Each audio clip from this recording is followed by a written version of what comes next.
क्यों करा जाता है पूर्णिमा का व्रत? पूर्णिमा का व्रत करने का कारण क्या है बताइए? आप इतने सालों से कर रही हो, कई माताएं कर रही होंगी पूर्णिमा का व्रत। एक समय फलाहार करती हैं, एक समय भोजन करती हैं। भोजन में खीर का होना जरूरी होता है पूर्णिमा के व्रत में, दूध की सामग्री होना जरूरी होती है पूर्णिमा के व्रत में। 12 महीने की पूर्णिमा करो मना नहीं है। और पूर्णिमा उठाने का भी समय होता है चैत्र के महीने की जो पूर्णिमा होती है, चैत्री पूर्णिमा पहली पूर्णिमा मानी जाती है, इसलिए चैत्री पूर्णिमा को सिद्ध पूर्णिमा कहते, कार्य सिद्धात्री पूर्णिमा कहते,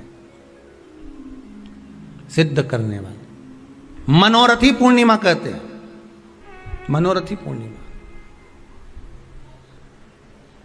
इसलिए पूर्णिमा का व्रत कहां से उठाया जाता है? चैत्र के महीने की पूर्णिमा से पूर्णिमा का व्रत उठाया जाता है कि मैं महीने की पूर्णिमा करूंगी तो वो चैत्र पूर्णिमा से उसको उठा लिया जाता है। पर उसका एक नियम रहता है, आप फलाहार करें अपनी जगह पर है, पर एक समय भोजन कर रहे हैं वो अपनी जगह पर। भोजन के साथ में मीठे के साथ थोड़ा दूध की सामग्री होना जरूरी होती है।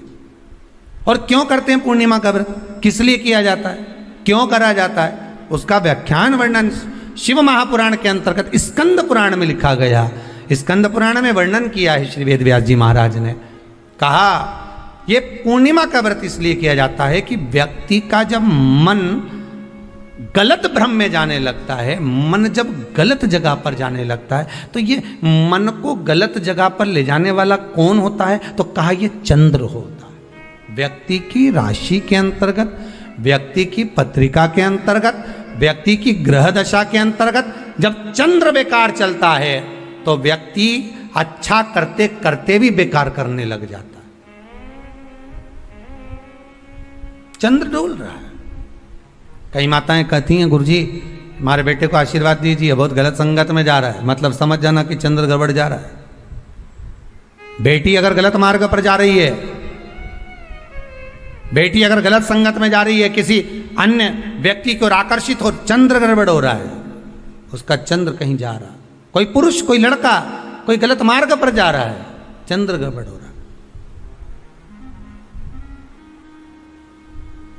घर में जो क्लेश उत्पन्न होता है, घर में जो विवाद उत्पन्न होता है, उस विवाद को रोकने के लिए केवल चंद्र की ही, इसलिए तो पूर्णिमा घर की नारियां हमारे यहाँ हिंदू धर्म में यहां तक स्कंद पुराण में कह दिया कि प्रत्येक पुण्य आप लोग कभी आप लोगों ने सत्यनारायण जी की कथा करवाई है? जितने लोग आस्था चैनल पर कथा सुन रहे हैं, जितने लोग फेसबुक यूट्यूब पर कथा सुन रहे हैं, यूट्यूब पर कथा का श्रवण कर रहे हैं, उनने कभी सत्यनारायण की कथा करवाई होगी। तो उसमें लिखा है हर कार्तिक, हर पूर्णिमा को, हर संक्रांति को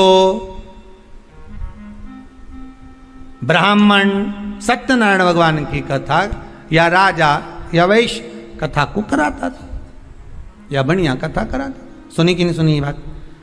सत्यनारायण भगवान की कथा में लिखा है, स्कंद पुराण के अंतर्गत जो सत्यनारायण भगवान की कथा का स्मरण किया उसमें लिखा है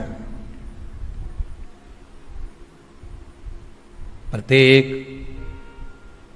संक्रांति पूर्णिमा को सत्यनारायण की कथा करवाने लगा और ये योनि को प्राप्त हुआ, इस योनि से छूटा, इस योनि में गया। लिखा है, सब कुछ लिखा है।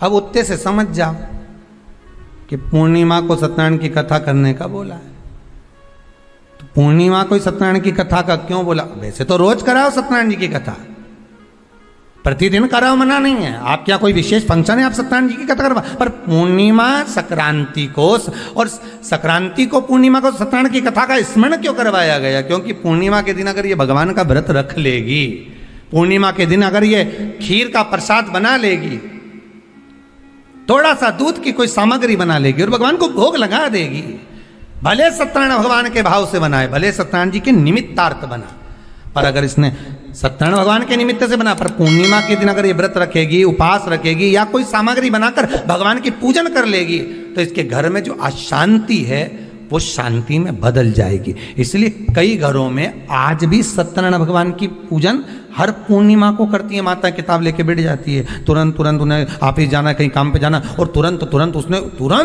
जल्दी जल्दी कलश रखा, कलश नहीं भी रखे तो भगवान की पूजन कर के ब्राह्मण देवता को बुला लेगी, ब्राह्मण नहीं आएंगे